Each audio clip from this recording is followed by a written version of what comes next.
Good morning on this Tuesday. You found us here on the Weather Desk. I'm meteorologist Craig Moeller with today's top weather headlines. You know, yesterday we were talking so much about the atmospheric river bringing tons of rain to California. That area of focused heavy rain is shifting farther east, and that rain eventually equated to heavy snow over the mountains. Ski resorts are loving it. We're going to talk about some other kind of winter interests coming up. We'll take you to the snowmobile capital of the world. Self-proclaimed, but I think they can make a pretty good argument for it. We'll show you what's happening and what hasn't been happening up that way as they get ready for the snowmobile season. We're going to talk about some of the local resorts and when they're going to be opening up here in the mid-Atlantic. Of course, yesterday we talked about the snow drought up in New Hampshire, but the fact that they had the big snow guns going and they were already prepping the slopes and excited about their season opening up as well.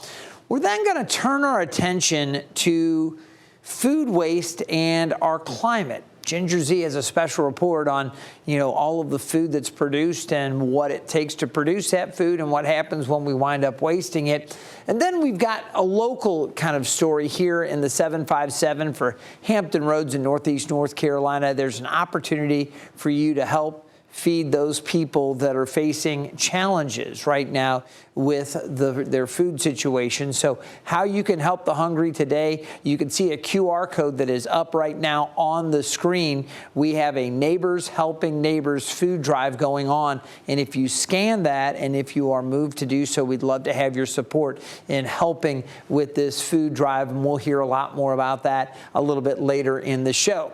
Now, beyond that, we have the week ahead for the 757. We're talking Southeast Virginia, Northeast North Carolina, and looking ahead to the Grand Illumination, the lighting of downtown Norfolk, some of the neighboring communities as well, along with the parade. It is a great holiday tradition here across Hampton Roads, and I've got your outlook. Will we need an umbrella? We'll talk about that coming up. Stay tuned. All right, but we're going to start off with a look out west, and you can see as we zoom in on this big blue marble, the wet weather out across the southwest U.S., not so much right along the California coast. That was the case yesterday. Now it's shifted a little bit farther east, across the southern valleys and back over to the Vegas area, get out to the deserts and into Arizona. Still a little bit of moisture near the coast, but we'll focus in on this and what's happening at the surface. We have an area of low pressure spinning here. There's a secluded front. This is a very mature storm system, and this area of low pressure along that front and a trailing cold front swinging eastward and helping bring moisture up into this area here. This is the area that's more likely to see flooding or runoff issues from some very heavy rain. So we'll focus on that. But you can see this area of low pressure, kind of the parent low, strong enough, mature enough that not only is it pushing some cold air there, but there's some warm air that's also been wrapped into the system. And it has been a big, big weather maker for California. So let's take a look at the rainfall projection. This is excessive rainfall, and there is this level 2 that is in place for today across the extreme southern parts of Nevada and into western Arizona. We can give you a few of the towns. You can see Vegas just outside that level 2 area, some of the eastern parts of Vegas, maybe some of the outlying communities there, all the way down through Kingman, Lake Havasu City, back over towards Prescott. You'll notice Flagstaff not included in that excessive rainfall outlook. Phoenix is under a level 1, but once you get up to Prescott, Lake Havasu City, Kingman, and those areas off to the north, that's where we're a little more likely to see some of that excessive rainfall due to that front swinging through the area and that low to enhance that rainfall. Now, you look back in time, and this was a big rainmaker. We talked about some of the excessive rainfall and some of the flooding runoff issues there. But over the mountains, they have gotten a lot of snow. And quite frankly, ski resorts all across the country are getting super fired up for the opening of the winter season. Here on the West Coast, this storm system dumped more than a foot of snow across parts of Northern California. Here's a look at what that system left behind in the Sierra Nevada mountains, and even more snow coming this week. Look at that Beautiful winter wonderland out there over those western resorts. They are loving it. They're saying that the snowfall came just in time for skiers and snowboarders to start hitting the slopes in the coming days. Thanksgiving is kind of the big first week for Tahoe. So with that, you can see Truckee going to start getting real busy. Beds are going to start filling up. The restaurants will be bustling. And that's when a lot of these ski resorts always plan their projected opening date. If you look around the lake, it's anywhere from this week to next week. You can see it is beautiful. And again, having spent 3 years living out in Salt Lake City, working for the CBS affiliate out there, KUTV, really got excited about these seasons, these early season snows leading up to it. You know, they've got the snow guns to make some of the snow, but when you get that natural stuff, there is nothing better. And again, those heavier snows help with the water kind of management that comes later in the year. That's important as well. So we like to get some of those heavier snows up in the mountains, and that part of California could get even more snow later this week. Now we're going to turn our attention from California to Wisconsin, and you can see there's some rain and some snow across portions of central Wisconsin here. Not quite reaching Green Bay, not up to Rhinelander yet. I want to take you a little farther to the north, though. We get up north of Rhinelander in a town between Three Lakes and up towards Conover near Lincoln. There's a community there, the city of Eagle River. Now, it relies on snowfall in the winter months since they are known as the snowmobile capital of the world. Ryan Marinero shows us how one business is preparing for snowmobile season as it quickly approaches. Snowmobiling in the winter really impacts, I think, most of the community businesses and tourists alike. It definitely draws people. Chris Patricus has owned Trackside since 2018, and every year before the winter season, his business has added at least 100 new snowmobile vehicles and attire for locals and tourists that come for vacation or the weekends. When the season kicks off and they actually open the snowmobile trails, then it becomes really busy. If you snowmobile up here, you will know that what snowmobiling is all about. Bad winters cause revenue loss, however. When winters are mild and lack snow, the economy suffers greatly. A mild winter in 2023 through 2024 caused millions in lost revenue for businesses that depend on snowmobiling. But Patricus says that's just the cost of doing business. On a good year, between Christmas and New Year's, it feels like a mini Black Friday at a Walmart here. Nothing is certain now, but there is projected to be a lot of cold and snowy days this winter. And I'm excited for this year, knowing that they're predicting a lot of snow and they're predicting cold, so we'll see. It's the snowmobile capital of the world. Why would you not want to ride, right?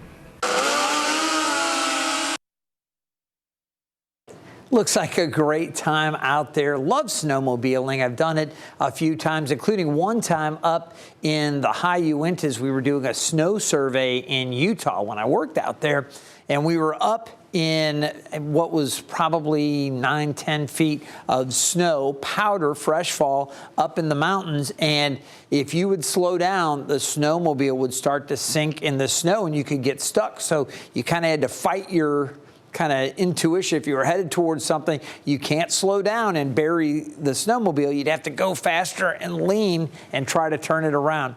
Again, a lot of fun, and folks up there hoping for a good winter for their snowmobile economy. Here on the East Coast, we're looking at some ski resorts that are really anxious to get things going as well.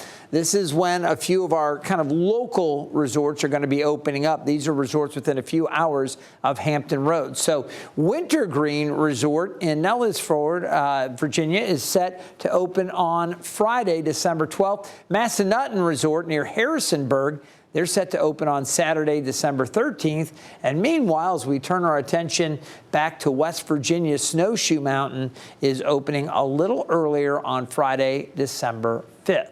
Now, as we take a look here at the latest satellite and radar images, looks like a little snow there closer to Massanutten around Harrisonburg. As we look back across West Virginia, they're getting a little bit of snow at a higher elevation, some cooler air kind of working in. So you know the resort's very excited at the prospect. There is more rain off to the west and to the southwest, and there is a warm front lifting through. So even while they're getting a little bit of snow right now, I don't know how long it's going to last, and it probably won't be that heavy.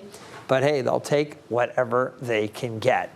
All right, we're going to turn our attention completely away from winter for a minute because we still have some time left here in the hurricane season. Not a lot, though. What is today? Today's officially the 18th, so we're talking another 13 days or so, 12 days left of the hurricane season. It ends the end of this month. So as we take a look here, right now the Gulf is quiet. We are quiet in the Eastern Pacific. Across the Caribbean, things are looking good. It looks quiet now up and down the East Coast and out across the main development region. All is quiet there as well. Love this. Nothing is expected to develop within the next week, and we don't have much longer after that. So we're about to put the Atlantic season to bed. Let's hope it stays quiet.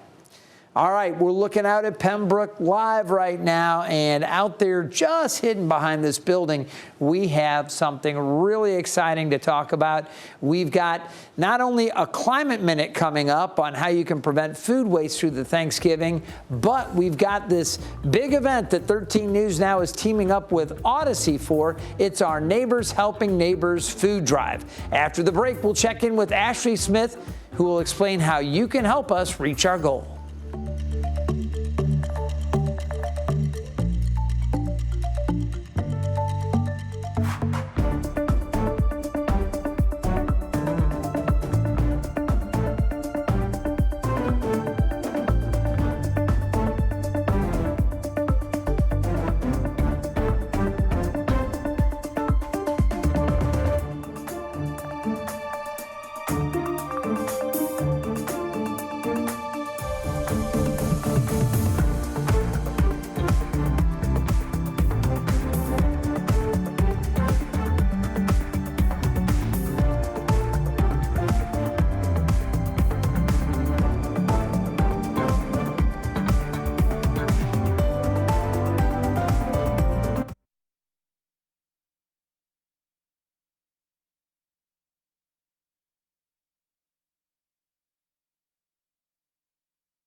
Welcome back to the Weather Desk. I'm meteorologist Craig Moeller. We're so glad you're with us. You know, we do it each and every weekday morning at 9 o'clock, half an hour dedicated to weather and climate stories.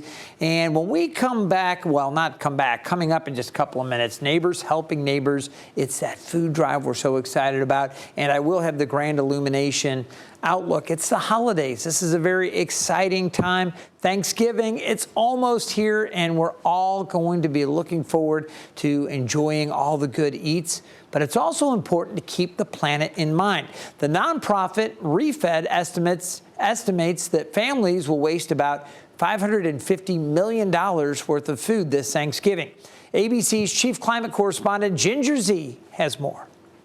after gathering with friends and family for your big Thanksgiving meal this year, most families look forward to the leftovers for days to come. But many times, there's just too much. So before you toss out what's left, think about the impact of the waste. According to the Department of Agriculture, about 30 to 40% of the food supply is wasted in the U.S., and all of that waste is bad for the environment. Whenever you throw away food, you're not only throwing away the item, but also the energy and resources that were used to produce and sustain it. In terms of the best methods for combating food waste, what makes this a really challenging issue is that food waste happens everywhere from the farm level all the way to the fork. While the average person may not be able to prevent food waste that's happening on a farm or in the grocery store, we can make a difference in our own kitchens. It is understandable to want to go the extra mile for that Thanksgiving dinner, but try to cut back on dishes that haven't been a big hit in past years, and encourage guests to bring along a to-go. If you're hosting, be ready to send people home with a doggy bag, send them home with Tupperware, send them home with leftover containers. Our planet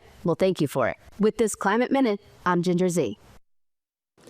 All right, I always appreciate Ginger's insights, and it's important to think about that. Now, ahead of the holiday, 13 News Now is teaming up with Odyssey for our Neighbors Helping Neighbors food drive. You see this live picture behind me. This is from the Weather Impact Interceptor, and you can see some of our radio partners out there, 94.9 The Point, 101.3 2WD. I do morning updates on that radio station along with 95.7 R&B every single morning. Well, right now, we are teaming up to accept non-perishable food donations in the Pembroke Square parking lot near Walgreens in Virginia Beach. And I am delighted to welcome to the Weather Desk our very own Ashley Smith. Ashley, you are out alongside the Weather Impact Interceptor. What do you think of that ride? You know, first of all, let me just say, Craig, and I know we've been talking about these kind of chilly conditions out here and things like that. I don't know. I just think it's the vibe out here. It actually feels pretty good. I don't know what I was thinking with my legs all out and everything, but the warmth of the community is out here, man, and it feels so good at this moment. You can see everybody's been kind of moving around, and maybe it's just that blood flow going through us that has everybody just feeling really, really good right now. But I love that we're out here with the Weather Interceptor too, because we can kind of keep an eye on just the conditions out here, especially as people are coming through. We want to make sure that the conditions are great for them. And so I was checking out this panel in here, Craig. You know, this is one of our great features of the Weather Interceptor. We can kind of keep an eye on the conditions out here as we're here at Pembroke Square and get a better clue of what's going on, at least conditions-wise, while people are kind of pulling up here. So, again, shout out to everybody who's bundled up, you know, but at the same time, feeling really warm as we continue to collect these donations. We've had so many people roll through here, Craig. It's just been so nice to see that. And I want to shout out, too, just before I came on to you, we had McCormick and McCormick, you know, one of the local businesses around here, huge donation came through, a big box. I'm not sure if we can see exactly where that box from McCormick and McCormick is right now, but we had to get a few people to grab that thing. There was so much in the box, and that's just one example of what the community has been doing. And listen, even if you're just able to bring a small grocery bag, you don't know the difference that can make for a family in need. Take a look at this pallet. We have filled this thing up so quickly. We've only been out here for what, 90 minutes? Yeah, less than 2 hours for sure. And this pallet is already starting to get big. You can see we've got the big truck, so we've got plenty of space and plenty of time to collect more. But it's just so heartwarming to see that so many people have already come out and come through and made these donations, Craig. I want to ask you, Ashley, while we have you out there, we saw Rudder Mills came by earlier and they dropped off a check for $2,500. Now, obviously, that is a huge donation, and residents here, you know, a lot of folks aren't going to have that kind of money available to support, but any amount of cash donation can really be stretched out with purchasing power by the food bank. So what would you say to folks that can contribute anything? We've got the QR code on the screen here, Ashley. Talk folks through what they can do financially to help. Yeah, that's absolutely right, Craig. I think that sometimes we lose perspective about the significance of a dollar, right? Because we're going about our lives, and sure, with inflation and all of these things, it's sometimes challenging to make a dollar stretch. But the food bank is so incredible in the way that they are able to take every single penny, quite frankly, and turn it into a huge gift for a family in need. And again, I want you to think about this too. So we've been talking about who have been impacted this year a little bit out of the ordinary, right? With the government shutdown, with the loss of these SNAP benefits. Yes, things are coming back, but you're talking about people going weeks, Craig, without any money coming in at all. And that ripple effect means people are still having to use the food bank, and they've never had to go in there before. So imagine if, $5, $10, $20 comes to a person who hasn't had a paycheck in weeks. That's what we're doing here today.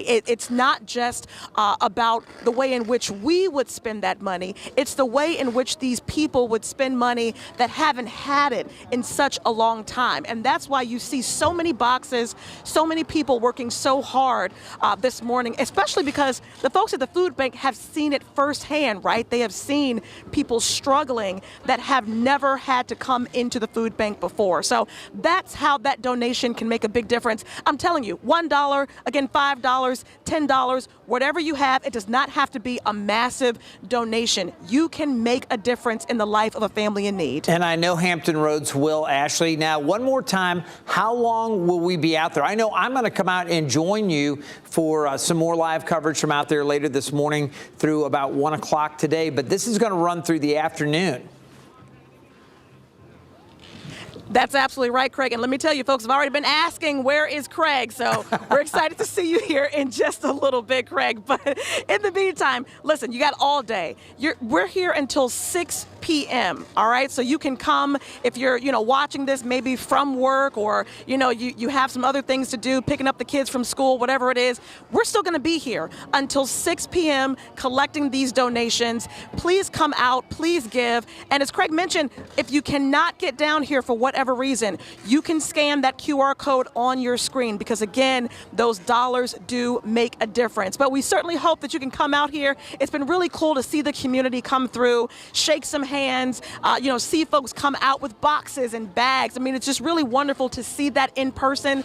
But again, if you can't, there are other ways that you can give. Just do your part, and let's show up and let's show the 757 what we're made of. You got it, Ashley. Thanks so much. I look forward to seeing you in just a little bit. And I want to remind our viewers that, we love when folks watch the Weather Desk Live. That's awesome. But a lot of folks watch this later in the day on 13 News Now Plus. We get our analytics, and it's like, wow, we get viewership throughout the afternoon and into the early evening sometimes. A lot of folks catch us on YouTube, and this may post at different times. Today is Tuesday, the 18th of November. And if you are able to get out to the Pembroke section here of Virginia Beach, right there in Town Center, very close to the Walgreens, you can head out through 6 p.m. and we would love, love, love to accept your donations of food, especially the obviously non-perishable food, things that the food bank can pack up and distribute, and then scan that QR code right there. If you're unable to make it out, you can make a donation, and they will be very, very happy to get your support. It will really make a difference as neighbors step up to help neighbors. Let's get back into the forecast, talk about the temperatures right now. Cool across the northeast, the northern tier of the country. A little warmer here, a surge of warmer air out ahead of this storm system that is working eastward. We'll talk about kind of the outlook here over the next 8 to 14 days, still looking at wetter conditions in the central U.S. Yesterday, I showed this outlook, and we were looking at near normal conditions. It looks like as we get into the early part of December, we may tick up a little more precipitation, slightly above average. Still above normal temperatures for the southeast, cooler off to the northwest. Now, today across the region, temperatures are going to top out in the mid to upper 50s. We do have rain chances out around Roanoke, some rain back towards Charleston, of course, snow in some of the higher elevations. D.C. a little unsettled today as well. Morning low temperatures down into the upper 20s, mid 20s out around Emporia and West Point, Melfort 26, Virginia Beach down to 33 along with Hampton. It was a chilly start to the day. As we go through the day today, we're going to find temperatures topping out mid to upper 50s, mid 50s near the coast and then slightly warmer inland. And notice the clouds on the increase later today as well. Good looking afternoon. We'll see some of these clouds pushing in. Right now that moisture is all out over the Ohio River Valley into West Virginia. Some snow for the higher elevations and some mixed precip. High pressure trying to hang on, little surface trough out to the west. And then we've got that warm front lifting back across parts of the Ohio River Valley and the mid-Mississippi Valley there as well. Now, we'll get into our local forecast, and I do expect a lot of sunshine for the next few hours, but clouds are going to increase once we go past noon, and really, I'd say mid to late afternoon. That's when the clouds really start to fill in.